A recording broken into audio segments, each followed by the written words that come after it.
अफगानिस्तान क्या है ये अफगानिस्तान? कोई इसको क्या बोलता है और कोई क्या। किसी के नज़दीक ये सल्तनतों का कब्रिस्तान है और किसी के नज़दीक मुजाहिदीन की सरजमीन। कोई इसे सोवियत यूनियन के टूटने का सबब बताता है तो कोई इसे अमेरिका की मौजूदा शिकस्त का मौजब ठहराता है। कोई इसे बादशाहत के फ्रेमवर्क में लिखता है और कोई इसे मुख्तलिफ कबाइल की सरजमीन बताता है। सब के सब अफगानिस्तान को ठीक बताते हैं क्योंकि अफगानिस्तान इन तमाम पहलुओं में लिखा और जाना जाता है। हर किसी ने इन तमाम पहलुओं में से किसी एक पर तहकीक की और इसी पर्सपेक्टिव को दुआ बख्शा। लेकिन अगर इन तमाम पहलुओं को एक साथ देखा जाए तो वीडियो बहुत लंबी हो जाएगी। फिर भी इस छोटी सी वीडियो में इन तमाम पहलुओं पर रोशनी डालने की कोशिश करते हैं। अस्सलाम वालेकुम दोस्तों, मैं हूं शौकत अली और आप देख रहे हैं मेरा YouTube चैनल। दोस्तों, अगर आप इस चैनल पर नए हो तो बराए मेहरबानी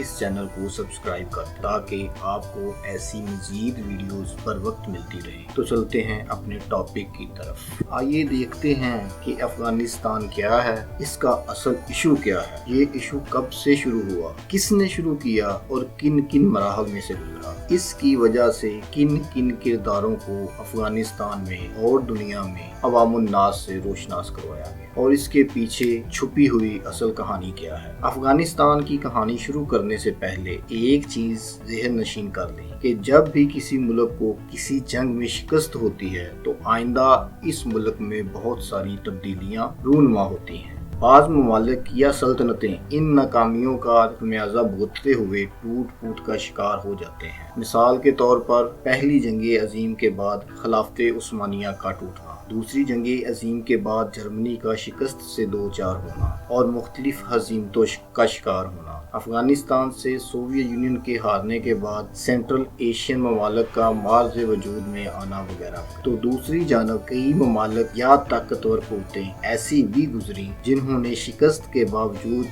अपनी दाग को बरकरार रखा। इस जाविये में सबसे बड़ी मिसाल अमेरिका की, जिसने पहले वियतनाम में शिकस्त का सामना किया लेकिन ताकतवर दुश्मनों के बावजूद अपना रोब और दबदबा कायम रखा और अब अफगानिस्तान से भी कुछ ऐसी सूरत हाल से दो चार, लेकिन फिर भी सबसे पहले अपने कौमी मफाद को मद्देनजर रखते हुए अपनी हैबत को कायम रखे हुए है और मुस्तकबिल करीब में भी इसकी ताकत और हैबत डगमगाती हुई भी नजर नहीं आ रही। दोस्तों, अफगानिस्तान की ये कहानी शुरू होती है 19वीं सदी के अवाइल से, जिसको तारीख दान ग्रेट गेम के नाम से जानते हैं। हुआ कुछ यूं कि इंडिया के बोर्ड ऑफ कंट्रोल के सदर लॉर्ड एलन ने 1830 में इस वक्त के इंडिया के गवर्नर जनरल को यहाँ से लेकर बुखारा तक एक तजारती रूट बनाने की जिम्मेदारी सौंपी। तब बरतानवी राज इंडिया के साथ साथ दुनिया के मुख्तलिफ खित्तों में अपने मुकम्मल जोबन पर था और दूसरी जानब रूसी सल्तनत भी अपने पर फैलाने के लिए फड़फड़ा रही थी। इस ग्रेट गेम को तश्कील ही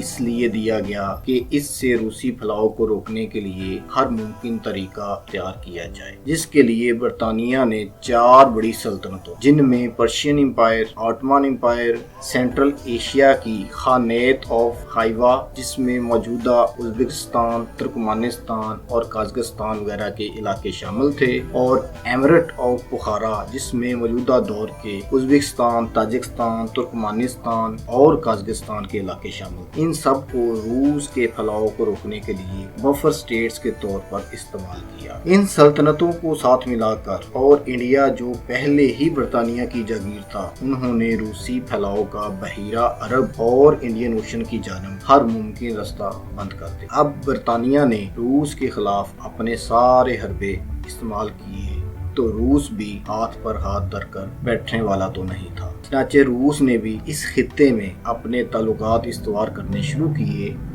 जिनमें अफगानिस्तान सरे फहरिस्त था। यहाँ से वो ग्रेट गेम 1830 में शुरू हुई जो तारीख दानों के मुताबिक 19वीं सदी के अवाखिर में यानी कि 1895 में आकर ख़त्म हुई। इस दौरान कई एंग्लो अफगान और कई एंग्लो सिख जंगें भी लड़ी गई जो कि सब की सब इसी ग्रेट गेम का हिस्सा थी। 19वीं सदी में बरतानिया एशिया के खित्ते में अपने अरूज पर पहुंच चुका था। 1857 की जंगे आज़ादी के बाद मुगलिया सल्तनत का रहा सहा बहरम भी खत्म हो गया और बरतानिया को जो थोड़ा बहुत डर या खौफ था वो भी जाता रहा। तब अभी अमेरिका को इतनी बड़ी ताकत के रूप में नहीं जाना जाता था, लिहाजा मशरिक और मगरब की जंग बुनियादी तौर पर बरतानिया और रूस के दरमियान थी, जिसमें बरतानवी पलड़ा रूस पर भारी दिखाई देता था क्योंकि बरतानवी कॉलोनियां तकरीबन पूरी दुनिया में फैली हुई थी। खैर, पहली जंग अजीम हुई तो खिलाफत उस्मानिया अपने इख्तिताम को पहुंची और फिर दूसरी जंग अजीम के बाद वो ताज जो बरतानिया के सर पर था अब वो यहाँ से तब्दील होकर पानियों पार अमेरिका के सर पर जा बराजमान हुआ। माजी में जो फैसले बरतानिया किया करता था अब इनका सेहरा अमेरिका के सर जा सजा। इसके साथ साथ जो एक और बड़ी तब्दीली आई वो थी रूस का सोवियत यूनियन में तब्दील होना। हुआ कुछ यूं कि पहली जंगे अजीम के दौरान रूस में इनकलाब आया, जिसकी वजह से रूस में 4 सोशलिस्ट रिपब्लिक्स वजूद में आई, जिन्हें मिलाकर 1922 में सोवियत यूनियन बनाया गया। जंगे अजीम दोयम के बाद जो मशरिक और मगरब की नजरियाती जंग बरतानिया और रूस में थी वो अब शिफ्ट होकर अमेरिका और सोवियत यूनियन के दरमियान आ गई। जैसे ही सर्द जंग का आगाज हुआ इन दोनों बड़ी ताकतों ने अपने अपने फैलाव के लिए पर फैलाने शुरू कर दी और अपने अपने हलीफों को अमदाद मुहैया करना शुरू कर दी। इस सर्द जंग के दौरान इन दोनों कुव्वतों का पहला मार्का वियतनाम में हुआ, जहां एक जानब शुमाली वियतनाम को सोवियत यूनियन सपोर्ट कर रहा था तो दूसरी जानब जनूबी वियतनाम को अमेरिका। खैर, एक लंबी जंग के बाद अमेरिका को यहाँ से शिकस्त खुर्दा होकर निकलना पड़ा, लेकिन इसने अपने जहन में सोवियत यूनियन से बदला लेने की ठाने रखी। इसके बाद आगे क्या हुआ, अमेरिका ने सोवियत यूनियन से अपना बदला कैसे लिया, वो अकेला कैसे दुनिया की सुपर पावर बन गया, ये सब कुछ जानने के लिए इंतजार कीजिए अगली वीडियो का। तब तक के लिए मुझे दें इजाज़त और अपना बहुत सारा ख्याल रखें। अल्लाह आपका हामी नासिर।